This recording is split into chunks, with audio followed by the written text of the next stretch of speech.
Family group chat called me the Leech. I screenshot it and sent it to the lawyer next morning. My thumb hovered over the screen so long it started to cramp, and the blue light from the iPad made the kitchen feel like an aquarium. The group chat name at the top was Family and No Drama, which would have been funny if my stomach wasn't trying to crawl out of my body.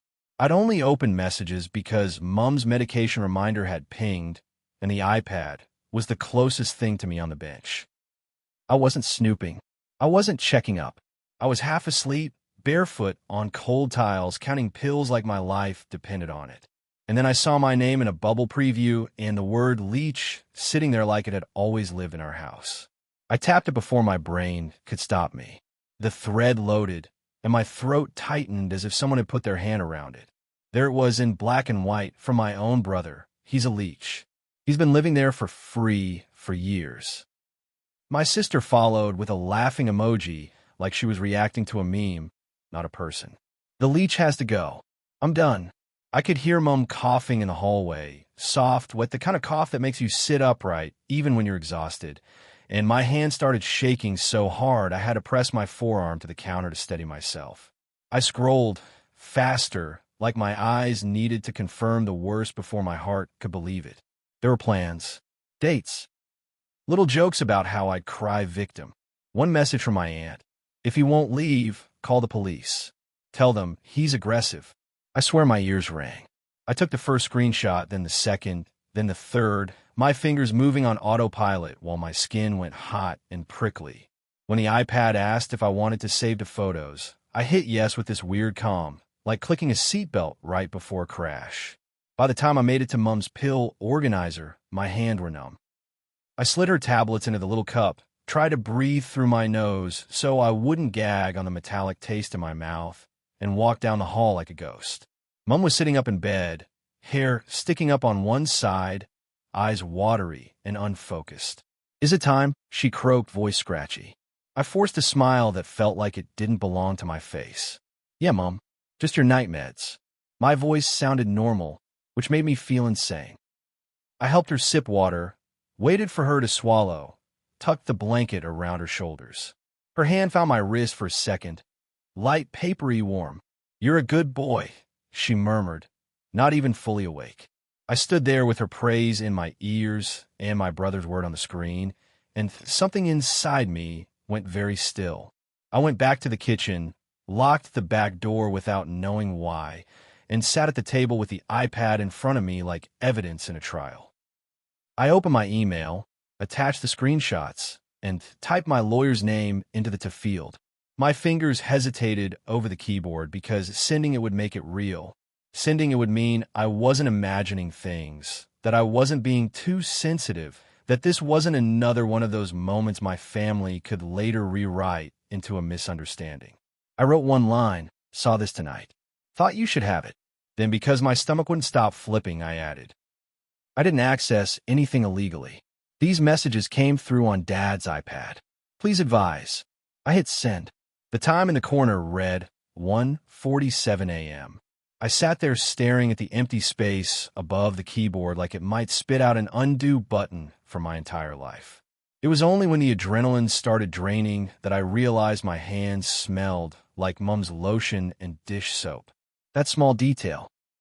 How normal everything still looked. How the kitchen still had yesterday's mail and the same chipped mug by the sink. Made me want to cry in this ugly, soundless way. Because if you'd walked in then, you would have thought I was just a tired adult living with his mother. You wouldn't have seen the part where my own family was actively building a story where I was a parasite. I should back up because I know how this sounds. Family group chat, lawyer, Leech, iPad. It reads like a soap plot.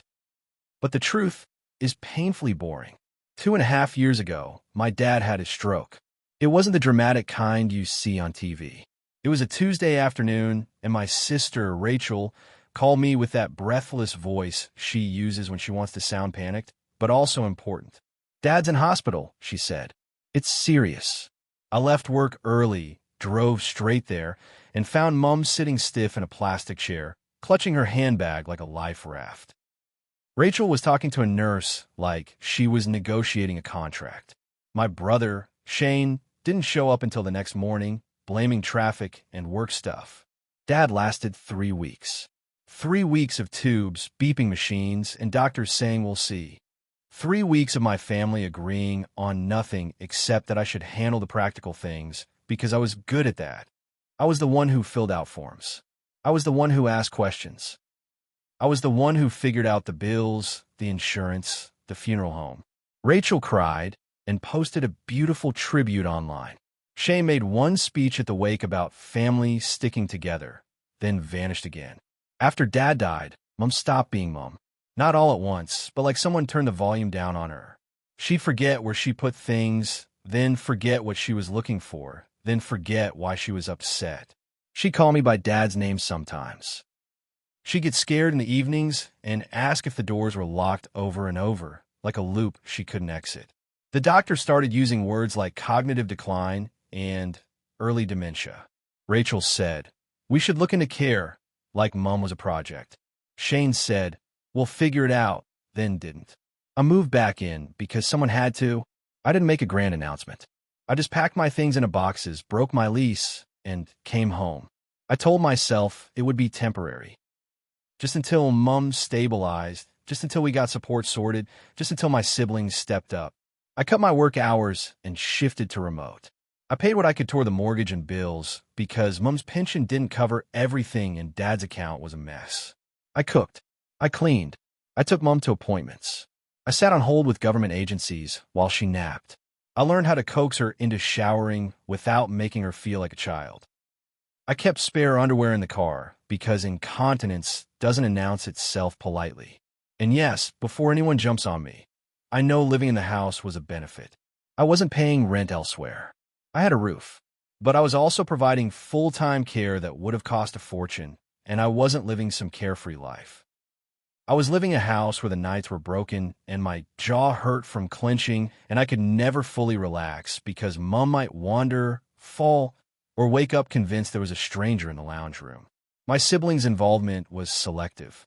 Rachel would pop in once every few weeks, usually with a bag of groceries she'd loudly announce she bought herself, like it should be engraved on her headstone. She'd spend 20 minutes talking at Mom, then corner me in the kitchen. "You need to stop babying her," she'd say, like she wasn't the one who still called Mom Mummy, in a voice that made my skin crawl.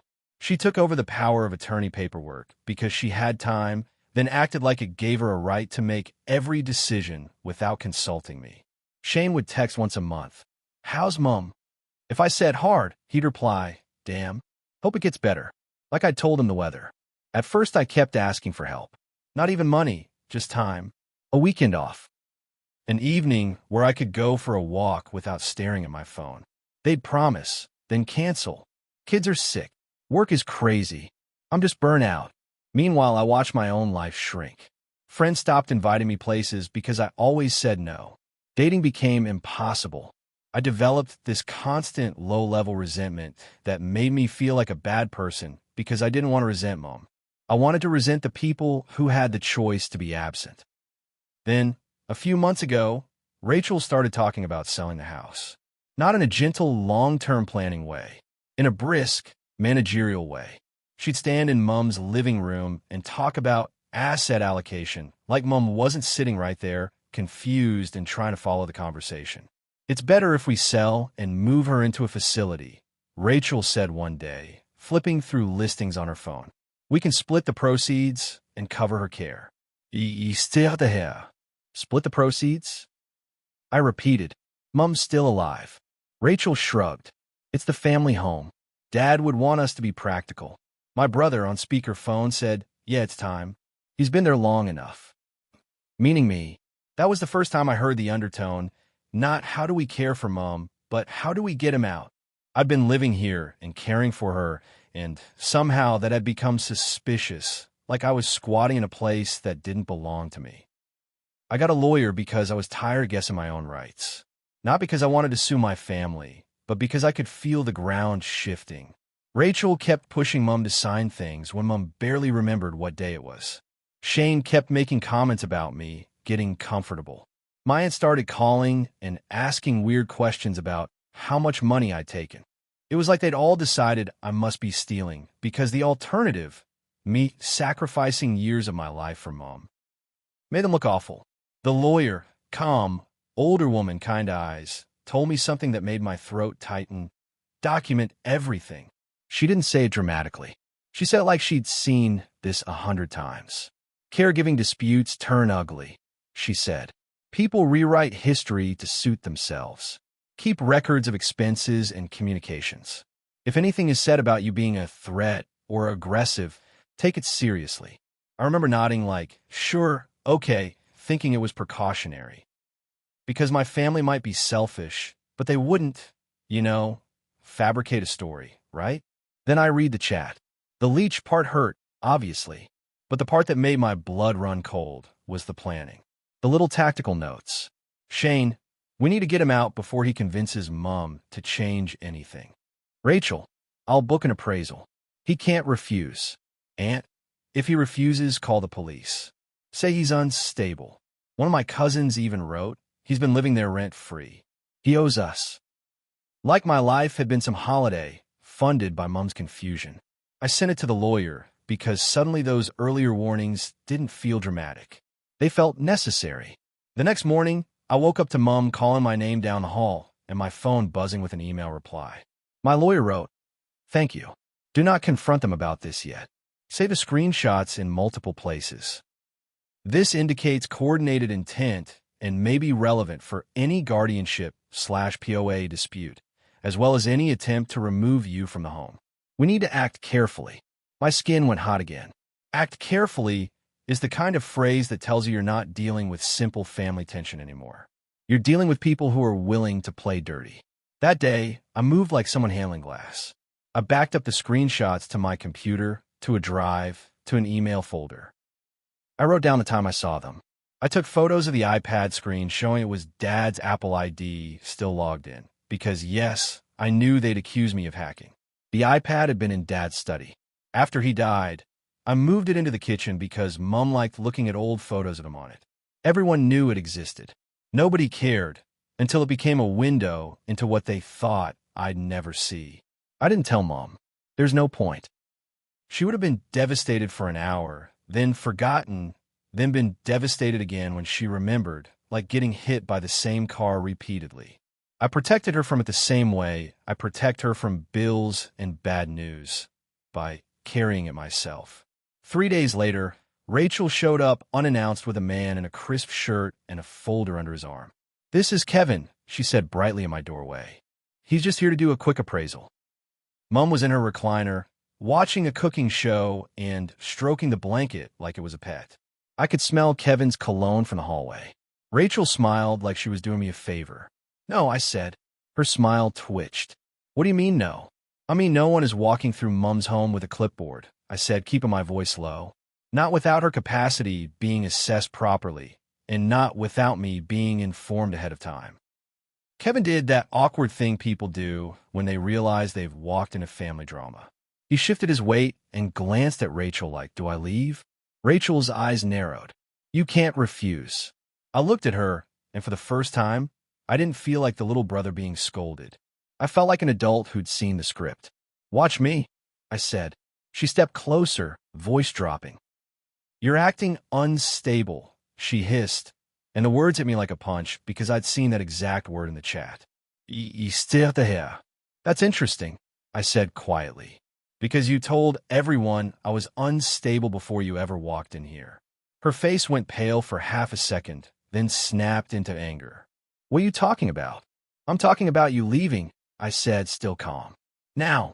Kevin backed away like he'd suddenly remembered another appointment. "Maybe I'll reschedule," he mumbled. Rachel spun on him.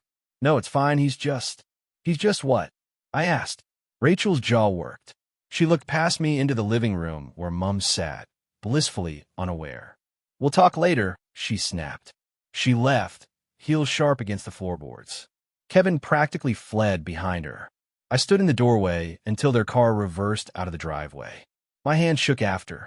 I went into the laundry and gripped the edge of the sink until my knuckles went white. Not because I'd won something, but because I could feel how close it was to getting uglier.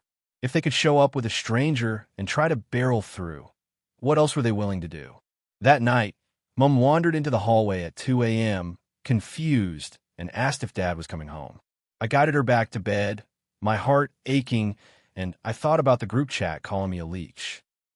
I thought about the people who hadn't done a single overnight, who hadn't sat beside Mom while she cried for a husband who was in a coffin, who hadn't watched her forget how to use the microwave. And they were calling me a parasite. The lawyer moved fast, but not in the movie way where a dramatic letter instantly fixes everything. She filed for an urgent capacity assessment. She wrote to Rachel requesting an accounting of Mom's finances under the PO, because yes, Rachel had been handling accounts and reimbursements, and now my lawyer wanted every record. She also warned, in writing, that any attempt to remove me or disturb Mom without proper process would be treated seriously. The screenshots weren't waved around like a trump card, but they were mentioned, carefully, as evidence of a coordinated attempt to misrepresent me and force a sale. When my brother found out there was a lawyer involved, he called me for the first time in months. He didn't start with, "How's Mom?" He started with, "Are you seriously doing this?" I put him on speaker and kept folding laundry because my hands needed something to do. "Doing what?" I asked. "Getting lawyers," he snapped. "Over a house. Over Mom." I felt my jaw clench. "You mean over her care?" I said. "And over you all, trying to bulldoze her while she's not well." His laugh was ugly. "Oh, here we go. You're the hero." I held the phone away for a second because my pulse was pounding. Then I said, "You call me a leech."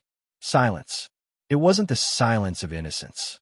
It was the silence of someone trying to calculate what I knew. Shane finally said, "What?" "You call me a leech," I repeated, voice steady. In the group chat, he inhaled sharply. "How would you even?" "Dad's iPad is logged in," I said.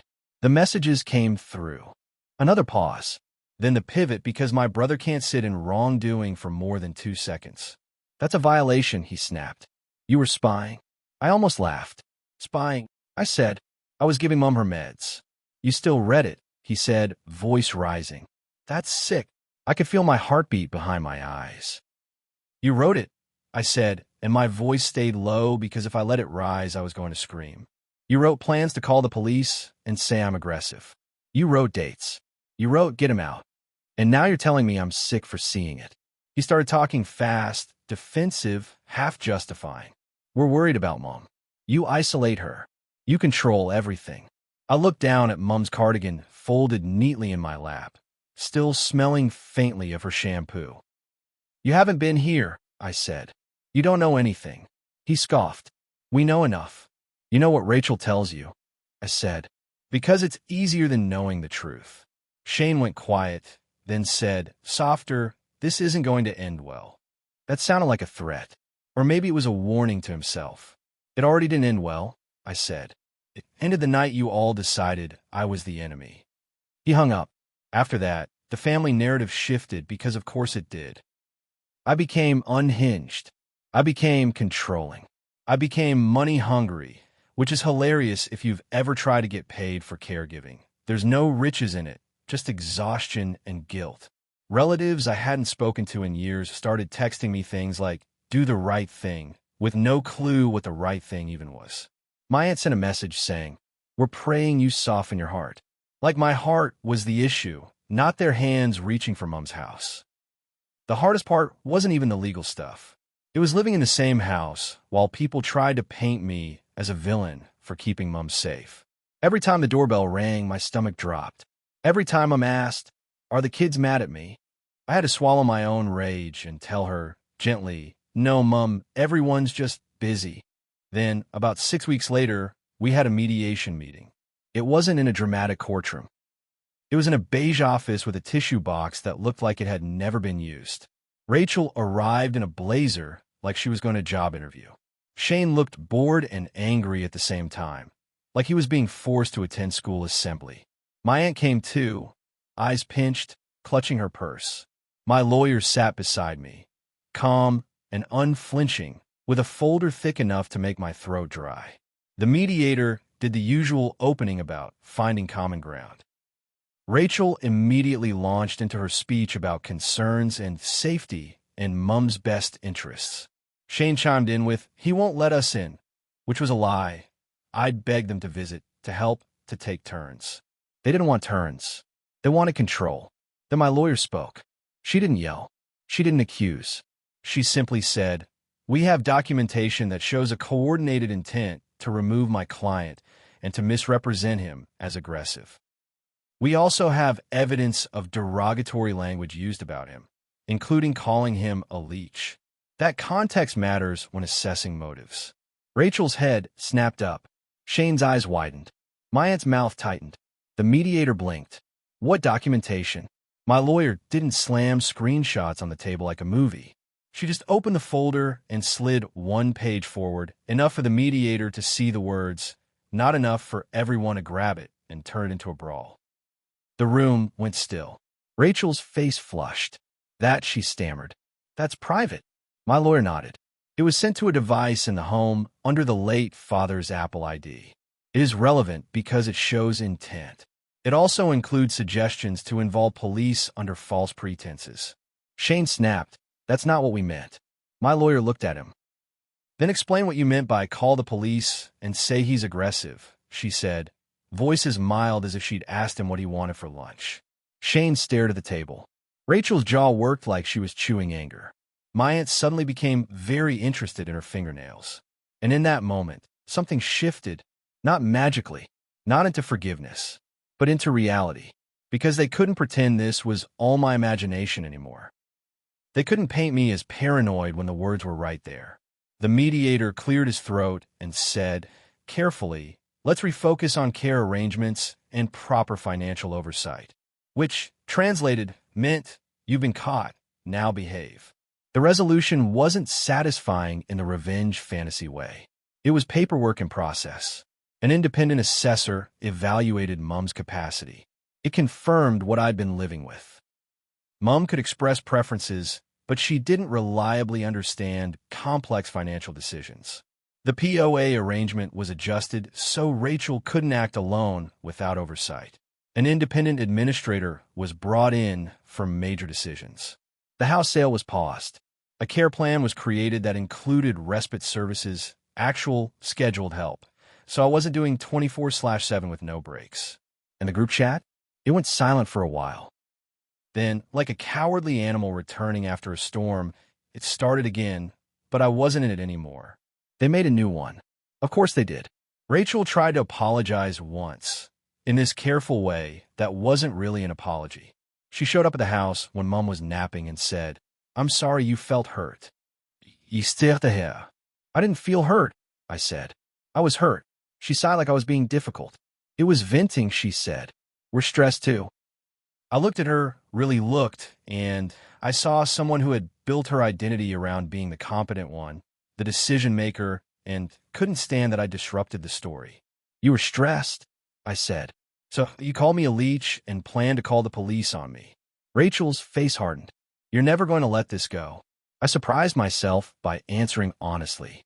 "No," I said, "I'm not, because letting it go is how you get to do it again." She left in a huff. Mum never knew that conversation happened. Mum just knew Rachel visited less and the house felt quieter. Sometimes, late at night, when Mum finally sleeps and the house settles, I think about that word, leech, and how easily people throw it at someone they don't want to understand. It's such a convenient label. It turns sacrifice into theft. It turns caregiving into freeloading. It lets them sleep at night, because if I'm a parasite, then they don't have to be absent children. But the screenshots changed everything, not because they were some dramatic gotcha, but because they forced the truth into the light. They showed the ugliness that usually stays hidden behind polite phone calls, and we're just worried speeches. They showed that I wasn't crazy for feeling targeted. I wasn't imagining the coordinated push to get me out. It was real enough to type in a chat and hit send. And yeah, it still stings that my own family thinks of me like that. I'd love to tell you I'm above it, that I don't care. I do care. I cared so much it made me nauseous. I cared so much my hand shook when Mum called me a good boy, and I knew my brother was calling me a leech in another room of the world. But I also learned something I should have learned earlier. Being the person who holds everything together doesn't make you loved. Sometimes it just makes you useful. And the second your usefulness threatens someone else's plans, they'll rewrite you into a villain with the same ease they rewrite themselves into victims. The next morning after I sent those screenshots, I made Mum her tea the way she likes it, weak, with honey, and she smiled at me like I was the safest thing in her world. I stood there watching her hands tremble slightly around the cup, and I thought about how my family would happily burn me down to get to the house. Then I thought about the lawyer's email. Do not confront them. Save everything. So I did. I saved everything. Not because I'm vindictive. Not because I want to win. But because Mum deserves care that isn't tangled up in greed, and I deserve to not be destroyed for being the one who stayed. And if my family ever tries again to paint me as a leech, I know exactly what I'll do. I'll screenshot it, and I'll send it.